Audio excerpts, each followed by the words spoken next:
Pada setiap bentuk kegiatan komunikasi dalam bahasa Inggris, baik secara lisan maupun tertulis, kita senantiasa melibatkan penggunaan sejumlah bentuk kalimat untuk mengungkapkan suatu berita, gagasan, atau pesan. Pada setiap penggunaan bentuk kalimat, kita tidak akan terlepas dari penggunaan kata-kata yang harus disusun demikian rupa menurut tata bahasa baku yang berlaku dalam bahasa Inggris, sehingga apa yang disampaikan menjadi mudah dimengerti dan tidak perlu khawatir akan terjadinya kesalahan penafsiran. Di dalam sebuah kalimat, kata-kata yang telah tersusun kemudian dikelompokkan menjadi beberapa bagian sesuai jabatannya masing-masing. Di samping pengelompokan kata-kata dalam sebuah kalimat sesuai dengan kedudukannya di dalam bahasa Inggris, kita juga telah mengenal beberapa bentuk kalimat yang populer.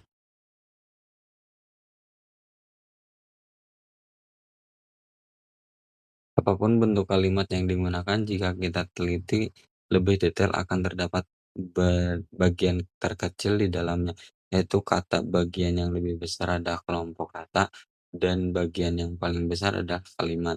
Secara praktis dapat saya katakan bahwa sebuah klausa pada dasarnya merupakan juga sebuah kalimat. Di dalam bahasa Inggris, kita telah mengenal dua jenis klausa, yaitu main clause dan subclause. Sebuah kalimat dapat berupa suatu klausa dan bisa juga terdiri dari dua klausa atau lebih, yaitu satu main clause dan satu atau lebih subclause.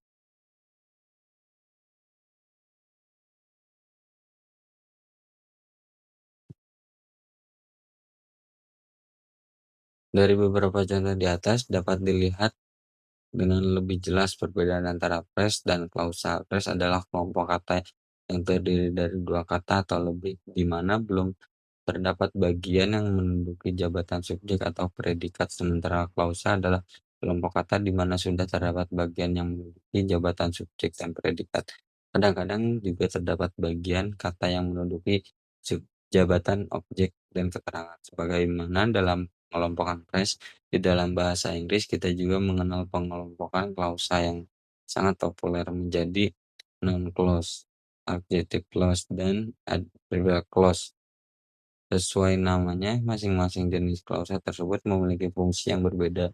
Jika dilihat dari kedudukannya di dalam sebuah kalimat, noun clause memiliki fungsi seperti halnya fungsi kata benda dalam kalimat, yaitu bisa berfungsi sebagai objek dan subjek. Adjektif klausa memiliki fungsi seperti fungsi kata sifat di dalam kalimat, yaitu memberikan deskripsi lebih lanjut tentang subjek atau tentang objek. Adverbial clause memiliki fungsi seperti fungsi kata keterangan dalam kalimat. A. Non-clause. Non-clause yang kedudukannya sebagai subclause adalah bentuk klausa yang difungsikan seperti kata benda di dalam kalimat, sesuai fungsinya di dalam kalimat. Non-clause dapat menduduki jabatan subjek dan jabatan objek, atau bahkan sebagai pelengkap.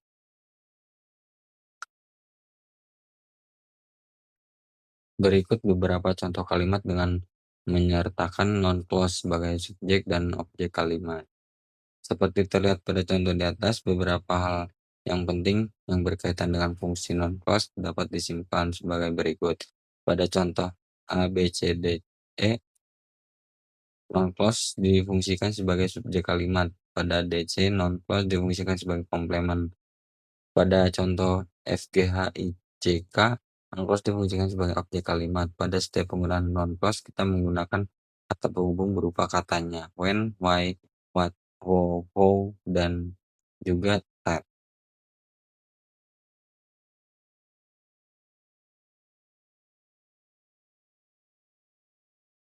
Teks berikut berisi beberapa kalimat yang menggunakan non-clause untuk menuangkan informasi di dalamnya. B. Adjective clause yang berkedudukan sebagai subclause adalah bentuk klausa yang difungsikan seperti kata sifat di dalam kalimat sesuai fungsinya. Sebuah adjective clause dapat berfungsi memberikan deskripsi lebih lanjut tentang kata benda yang berkedudukan sebagai subjek atau objek. Berikut beberapa contoh kalimat dengan menyertakan menyertakan adjective clause yang memberikan deskripsi lebih lanjut tentang subjek dan objek kalimat. Bagian kalimat yang berfungsi sebagai adjective clause dicetak dalam kotak. Bagian kalimat yang dideskripsikan dicetak tebal.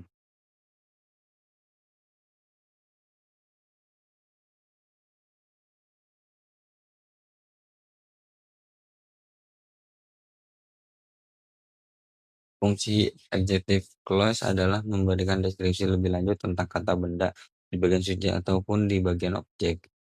Peringkasan objective clause sebagai pertimbangan efisiensi penggunaan kalimat. Adjective clause dapat diringkas atau dipendekkan dengan cara menghilangkan relatif pronoun.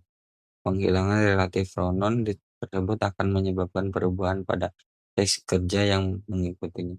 Sesuai dengan aturan yang baku, jika relatif pronoun dihilangkan, maka kata kerja setelah relatif pronoun tersebut harus diubah menjadi bentuk kata kerja verb ing, kecuali kata kerja tersebut berbentuk pasif.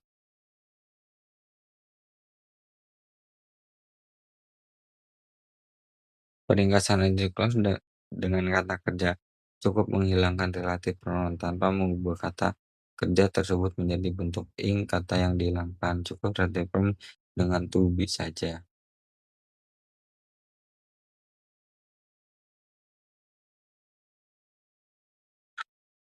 Adverb clause yang berkedudukan sebagai subclause adalah bentuk klausa yang difungsikan seperti kata keterangan di dalam bentuk kalimat. Sesuai fungsinya, sebuah adverb clause dapat menduduki jabatan adverb di dalam sebuah kalimat, yaitu memberikan berbagai jenis keterangan yang dibutuhkan, seperti keterangan waktu, tempat, tujuan, alasan, cara. Jadi penggunaan adverb clause dalam kalimat dapat dikenali dengan melihat penggunaan kata penghubung. Berikut beberapa contoh kalimat dengan menyertakan adverb clause yang memberikan deskripsi tentang keterangan waktu. Satu, because, dan berikut yang lainnya contoh-contoh tersebut.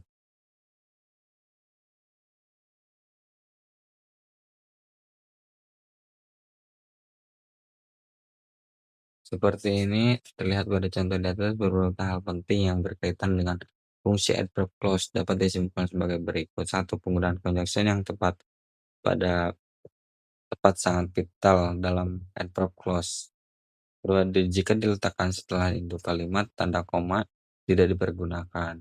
Tiga, sebagai pertimbangan efisiensi kalimat, verb clause juga dapat diringkas atau dipendekkan menjadi bentuk clause, yaitu dengan menghilangkan conjunction. Namun demikian, tidak semua bentuk clause dapat dipendekkan. Model pemendekan atau peringkasan kalimat seperti telah dicontohkan di atas dalam bahasa Inggris dikenal dengan istilah elliptical constriction. Peringkasan demikian memang sangat diperlukan untuk mempertimbangkan efisiensi dan efektivitas kalimat dalam fungsinya sebagai media untuk menuangkan berita, informasi, ide, gagasan, atau pesan. Sekian, terima kasih.